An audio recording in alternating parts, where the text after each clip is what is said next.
This is the PR Podcast, a show about how public relations helps you tell your story to the world. We talk with great PR practitioners who have the skills, creativity, and just plain savvy to get their clients noticed. Now here's your host, Jody Fisher.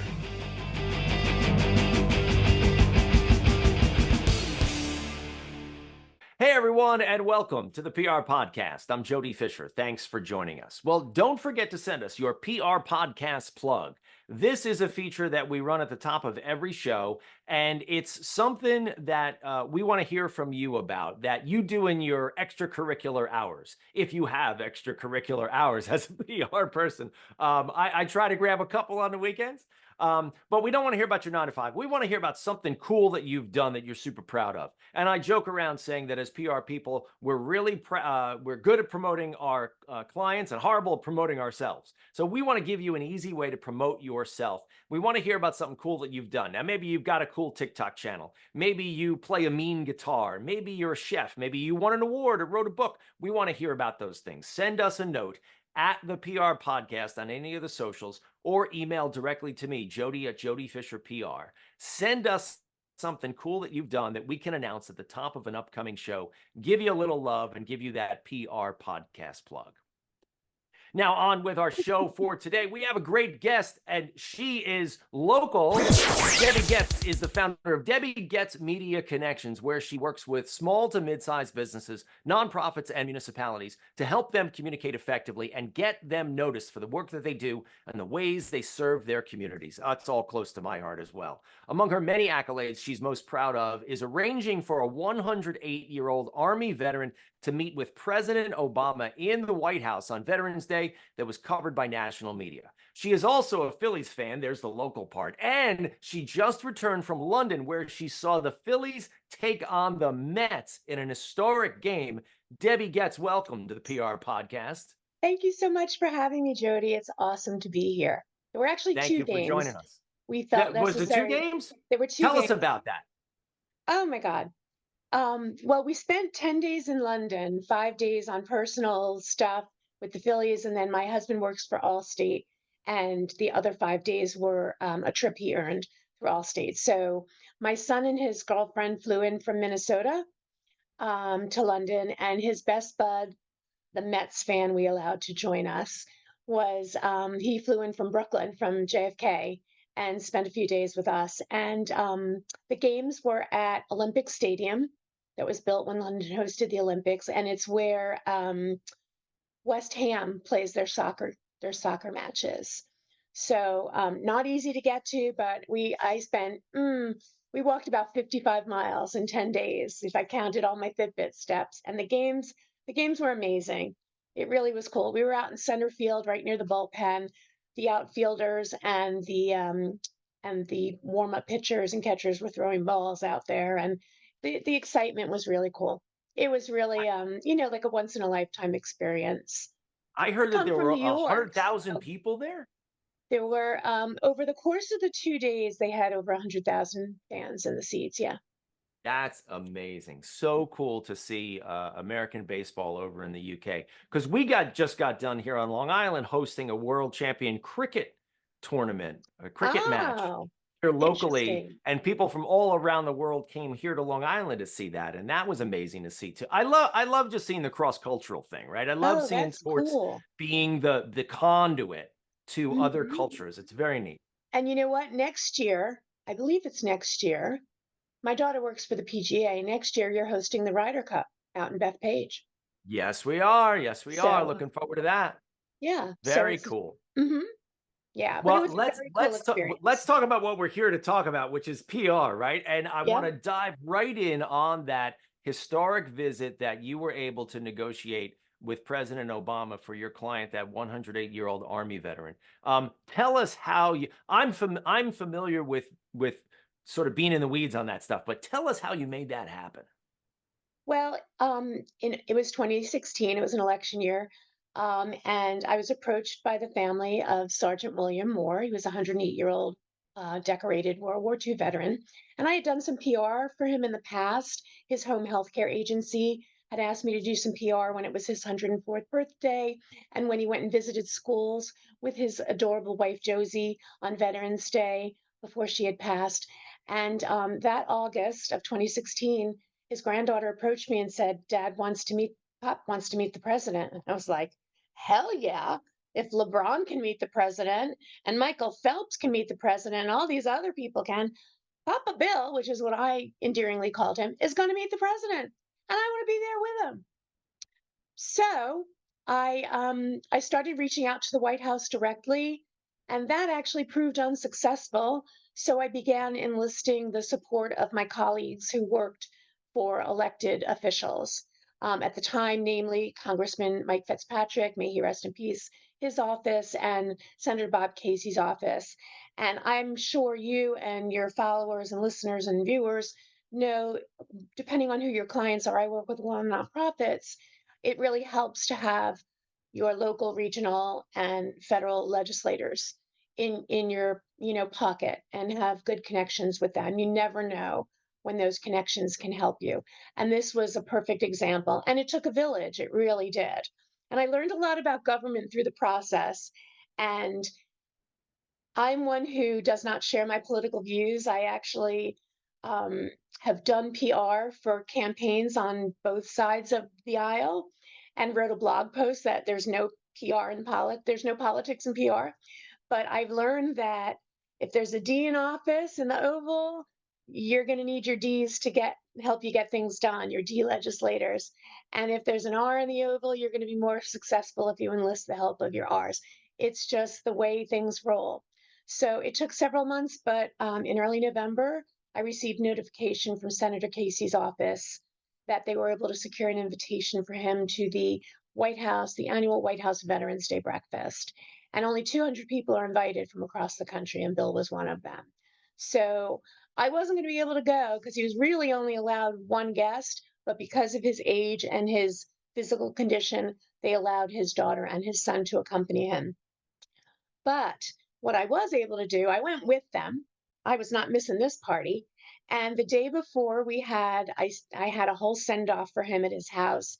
His local legislators were there. All the Philly media were there. We had a send off. We piled into his son's SUV. There was a big magnet on the sign that said Sergeant Bill Moore goes to Washington. And we all drove down to Washington, and I had arranged for a hero's welcome for him at the World War II Memorial when we arrived. And on the way to DC, like, I knew all the Washington media was going to be there, but I got a call in the car on the way, and I thought it was CBS News, like CBS Washington. It was Craig Boswell from CBS News. And I was like, hello. Hi there. How can I help you? And he actually was at the White House that day because it was the first time that former President Trump had visited the White House and met with former President Obama that day. So he happened to be in Washington covering that and met us over at the memorial. And that was amazing. The village came together. I had worked with the Department of Veterans Affairs, the congressman's office, the senator's office. We had a lovely welcome for him. And then there were all these tourists and veterans and, other people. Oh, and I forgot to mention, we made a rest stop in Maryland, and there was a group of retired Marines that had been bikers. And when they saw Bill, they all couldn't wait to hug him and shake hands and take pictures and give him a big giant oorah send off when they All found right, so let's stick going. on that for a minute. That is all awesome stuff. Let's stick on that for a minute. Mhm. You could have very easily just said, "Okay, we got the visit," and sort of hand off the not the PR, but hand off the story to the reporters and the editors and the organizations that were going to be in the room, because you could have said that's the story. And I saw that picture of Bill in his wheelchair. There you go. You're holding it up, right? Shaking hands with President Obama. Great front page story, national news, really awesome stuff. You could have left it at that, but you had the foresight, creativity, call it what you will, to say, wait a minute, there's the send off, there's the travel to, there's the immediate aftermath of, right? There's more to this story that we can extract out of this. And as a smart PR person, you can sell that or package that for his local media, whether it's in Philadelphia or whether it's local media in Washington or whatever the case may be, right? Did you planned all that stuff out, right? Take us through that. Well, it's funny because this was a project of the heart. And so that all sounds awesome. In my head, I was just doing it all for Bill, you know? And of course, I knew this was a story and I wanted to be able to share it um, with his local news outlets, with the regional outlets that were there, boots on the ground in DC. And, when Craig entered the picture, I realized, how much that this really was a national story. And it wasn't just CBS News. He was Lester Holt talked about him. Steve Keeley talked about him. Everybody talked about him that night. It was amazing. I have chills right now. It was amazing how the impact of that image and that experience, what it had on other people. And that's just, I knew it was a great story, and I wanted to make sure that once I saw that CBS News was interested, I wanted to make sure that everybody got their hands on it and could share it, because it was just such a feel good story, and he was so adorable. That's so great. And I'm sure that the biggest and best payoff for you was being able to see the look on his face and hear the appreciation in his and his family's voice after you were able to pull all that off. Yeah, I mean, his family are, the chief executive officers of my fan club for life. Yeah, and That's it's interesting fantastic.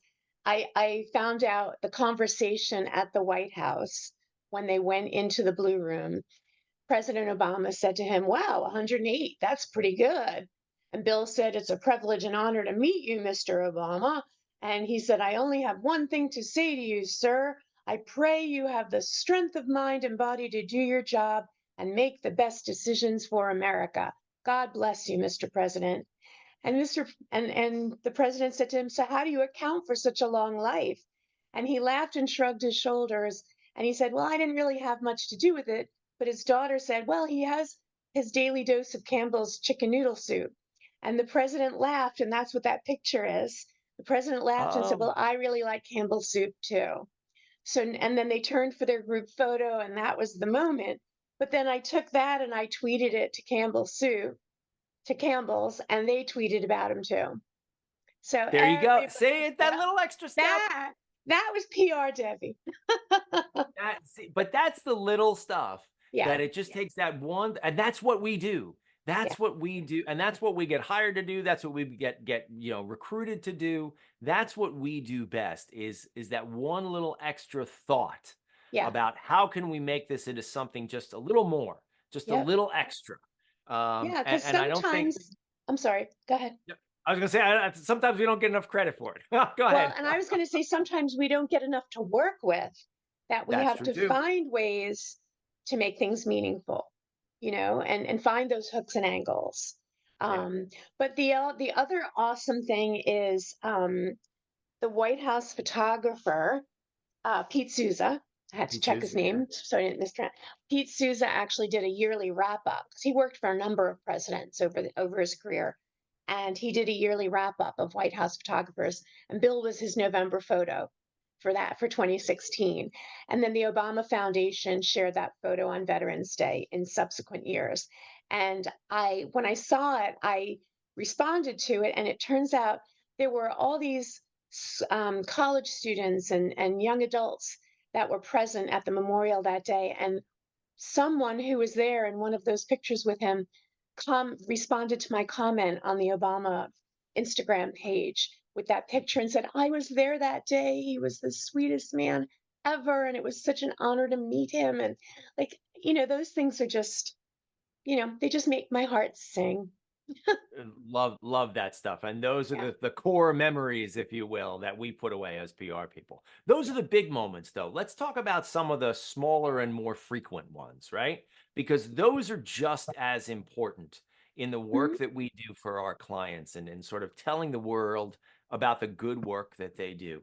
Do you have a couple of, for instances, on some of the work that you've done, because I know that you work especially with nonprofits, municipalities, and especially, and I work with nonprofits too. You know, the group of people that need to make every dollar dance like it's 100.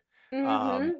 let's talk about the important storytelling that we can do for nonprofits or other organizations that just naturally don't get the attention that some others might. So I have one really good example. I work with a local food bank. It's called Warminster Food Bank, and they serve families in Bucks and Montgomery counties here in Pennsylvania.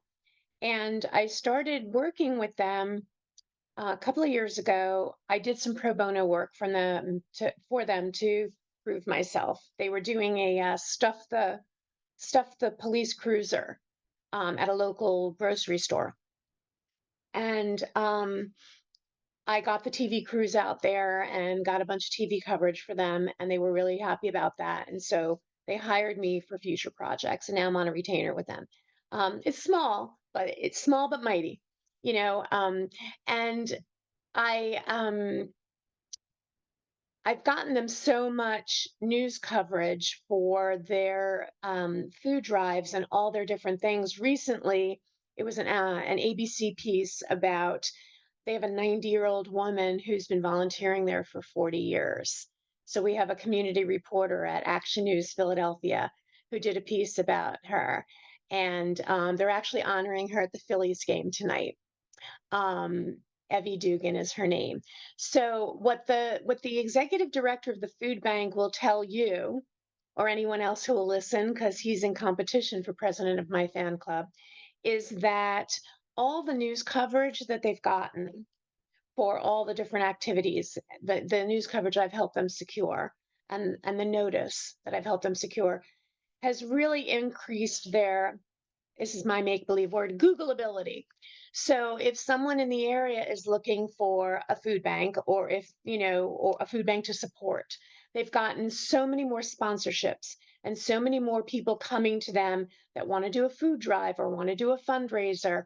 I just got an email today from them about two kids that got their black belt and they had to do a service project. So they did a lemonade stand or something and raised money for the food bank.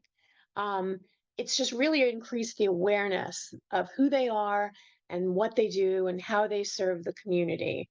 And it's made a huge difference. It's really made a huge difference. That's the best example I can give for something I get paid to do. I also had another project from the heart. I met a Holocaust survivor and liberator, and I shared their story initially with the Philadelphia Inquirer and with the Associated Press. That went around the world, and so many opportunities opened up for them because of all of that news coverage. They got invited to Germany for the 70th anniversary of the liberation of Dachau. So you're talking about a Holocaust survivor who was imprisoned by the German government, 70 years ago, here being, having them foot the bill for his visit there, being honored and revered there. And everyone, I mean, military and Angela Merkel and you name it, people there. And then in addition to that, the History Channel in Germany did a documentary about them. And so all of this happened because of those original two articles, that the Associated Press and the Inquirer wrote. It all branched out from there, and they That's the became. original viral. That Mhm. is the original. Forget, but long before social media, that's the Yeah. original viral, and that's what I frequently say too. I'm so glad to hear you tell that story with a visceral example like that, because that's what I encourage my clients to remember, that you don't just come on the scene and get in the New York Times or get on CNN. You start by getting in your local paper. You start by getting on your local radio station or in your local patch or whatever that thing is, right? Can't And you discount get there patch.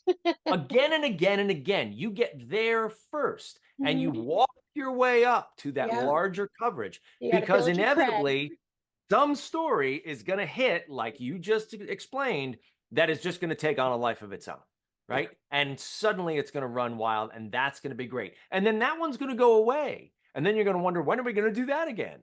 You got to right. go back to that local coverage owning your backyard, so to speak, Yeah, right? Getting the coverage where you're supposed to get the coverage, where your audience lives and breathes and works. right, And let the other stuff come as it comes, right? right. Right. Yeah. And another thing, I work with a psychotherapist who has a number of specialty areas. He's helped over 40,000 people quit smoking. He used to be the team psychotherapist for the Philadelphia Flyers many years ago. And he works with people who have imposter syndrome, with professional and Olympic athletes, you name it. Anything. So any topic that comes up that has to do with mental health, smoking cessation, mindfulness, um, things like imposter syndrome. I'm always on the lookout. It's actually how you and I met. There was a query that you had put out, right? So I'm always looking at these queries and I'm thinking, okay, so if this national news outlet is looking for people to talk about this topic, I bet my local news outlets might be interested in talking about it too. So sometimes I've gotten him local news coverage, which makes more sense. I mean, he treats people virtually, so he can talk to people anywhere in the country, but for some, like the food bank is a local thing. It's a local entity. So, getting national coverage for them isn't really going to be beneficial unless somebody wants to write a big check. But for him, I'll look at what people are talking about nationally in the mental health sphere and then bring that locally to my local TV stations or radio stations or to podcasters or whatnot and get him coverage So that way. smart. That is so smart. I love that. I love that nugget because it is true that what is going on nationally has probably got local roots. And even if it doesn't, you can still turn that into a local Yeah. story because that's where it Sometimes, not matters. always, Yeah, but of yeah, we've course. definitely, especially when there's something like some new trendy thing going on. Like I forget, there was something like it wasn't a positive thing. It was something like in dating, cookie jarring, I think it was called. Okay. Okay. And where like people would like have a backup person to go out with. I don't know. It was something about cookie jarring, I think. Yeah, and it was a national news outlet that was Okay. writing about it. And I thought, hey, let me bring that to my local. And yeah, they picked up on it and they interviewed him about it. So yeah, So it's great. yeah. Well, it sounds like you really pull out all the stops for your clients. You get super creative. You're super smart about how you go about strategizing to get publicity for your clients. Is there something that you do? And I don't mean to put you on the spot for this, and I give you time to think of it. But let me put it this way: is there something you do that you do to get the best out of your clients? I mean, I've talked now and again about how we need the clients to give us the genesis to the idea. We need them to point at the thing that's important to them.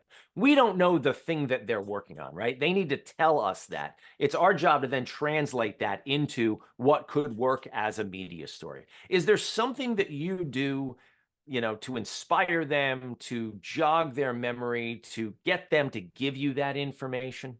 Well, sometimes it takes a smack in the head. But sometimes it's hard to get them to understand. Like, I try to empower them to understand what matters, Yeah. not to them, but to their target audiences and to the media and to their prospects or customers. So it's trying to sift through that, full page story that they just gave you and Mhm. say, okay, I understand all that. I see all that, but this is what journalists are going to be interested in. They're not Mhm. going to be interested in all that fluffy stuff. And, this is what's going to matter. And this is why it's going to matter. And I also try to make them understand the importance of having all of their infrastructure, like their digital infrastructure in place before I promote them because they Yes. think they have a great story or a great product or a book or whatever the case may be, but they don't have their infrastructure in a solid place. And if everybody's going to go to their website or their social, like you got to have, that's what I call infrastructure, your digital infrastructure. So I Yep. often have to Yep. do an audit of that and help them put that in better standing. And then I learned recently, not that I didn't know this, but media prep, media prep, media prep. Oh, yeah. because I just had a situation with a client where it wasn't my client that said they it was two entities that were coming together, and I didn't have any real involvement with the other entity, only with my client. And somebody from the other entity said something that was quoted in a local publication, and it kind of inflamed some people at my Oh client's boy. entity, and it just didn't go over well. And I talked to the journalist about it to try to get it like fixed online because it went out in print, and he kind of stood by it. Yeah. And my client was annoyed about something else that they wrote, which I didn't think mattered. So, I took one win and one loss and we called it a day. But yeah, media prep, really important because sometimes people just say really bad things. They Great don't mean to, advice. but they do. Yeah, right. Right. They get comfortable, which is a word that I never use. I try to use the word confident rather than comfortable. Yeah. Yeah. Yeah. So true. Debbie, you are definitely at the top of your game, and this has been a great conversation. Thank you so Thank much you. for spending time here. We are not going to let you go yet, though. We're going to segue now into the rapid fire question portion of our podcast. This is where we steal a page from inside the actor's studio. We ask our guests a series of rapid fire questions meant to elicit a simple answer, maybe a laugh or two. Debbie Goetz, with your indulgence, let's begin with rapid fire question number I am one. ready. You're ready? What is your favorite news source? New York Times and locally the Hey, Inquirer. I was going to say from Philadelphia, and you're throwing down with the New York Times first. It's great stuff. I love it. But you got to go local, right? Got to go local. Rapid fire question number two. What's your favorite social media platform? Hmm. Personally, it's Facebook because that's kind of where all my peeps are. But for work, it's Mhm. LinkedIn. Good stuff. Rapid fire question number three. Coffee or alcohol? Oh, red wine and mojitos, baby. Love it. Love it. Rapid fire question number four. What's your favorite on the run food? We need some Philadelphia flavor here. Come on. Uh, you're gonna give me soft pretzels, but Yeah. I'm kind of health conscious, so it would be more like yogurt and protein shakes. My Yeah, that's all husband's a right. cheesesteak guy. I come from New York, so I'm not really a cheesesteak girl. Okay, Yeah, okay. Do they? How are the bagels in Philadelphia? That's what we want to know. the bagels and we have good places and less good places, but All you right, can get a decent that is bagel a here. fair enough answer. Fair enough answer. Village All right, Bagel in Warrington, Pennsylvania. That's my favorite. there we go. Shout out. Rapid fire question number five. What do you want to be after you finish this career? Mm, I want to be and a devoted, over-hugging, ever-present grandmom when my kids are ready, and a world traveler. I want to crush that travel bucket list. But Love yeah, that. You got what's the number one? What's the number one destination? our next number one is probably going to be Italy. Nice. I have been Yeah, there. It's beautiful. yeah, we're trying. I think we're going to try to do like one domestic, one foreign a year if we Mhm. can. So we just Okay. came back from London and we're going to go to New England in the fall. And then I think next year we're going to do Alaska and Italy. And then my husband wants to go to Malta because during all of the difficult times we've experienced politically, shall we say, over the last many years, he thought that New Zealand and Malta looked like safe places to go. So now, if we're going all the way to Italy, we now have to, because we just have to, visit Malta. Okay, So, right. yeah, We Italy got and a Malta. backup. Yeah. That's great. Well, Italy is awesome. I've been several times, and Italy is one of those countries, and there are many like this, that are like five countries in one, depending on where I you go. know. How do So, you do it all? oh, it's spectacular. I could go back to Italy over and over and over again, never have the same experience. It's fantastic. Yeah. Well, this has been a great conversation, Debbie. Thank you so much. Please Thank let people know you. how they can find you online. So, my website is www.dgmediaconnections.com. And then I'm on Facebook as Debbie Getz or Debbie Getz Media Connections. I'm on Instagram as Debbie Getz or as Bear Bear and Moosey Moose for all the cat crazies out there like me. And I'm on LinkedIn as Debbie Goetz or Debbie Goetz Media Connections. And I'm on on TikTok as a voyeur, cooking, baking, sports, and animals. All right, sounds good. We will look you up and we'll put all the links in the show notes. Debbie, thank you so much for spending time Thank you so today. much for having me, Jody. It was such a pleasure. This was great. And thank you, everyone, for listening. Please remember to subscribe to the show. Connect with us on Facebook, Twitter, Instagram, and TikTok at the PR Podcast. Send us a question or a comment. Our intro is by Christopher Apple. You can find him and his fantastic photography on Instagram at Christopher_APPOLDT. Check him out there and hire him for all your photography needs. You can find me online at Jody Fisher on all the socials and on the web at jodyfisherpr.com. We'll see you next time on the PR Podcast.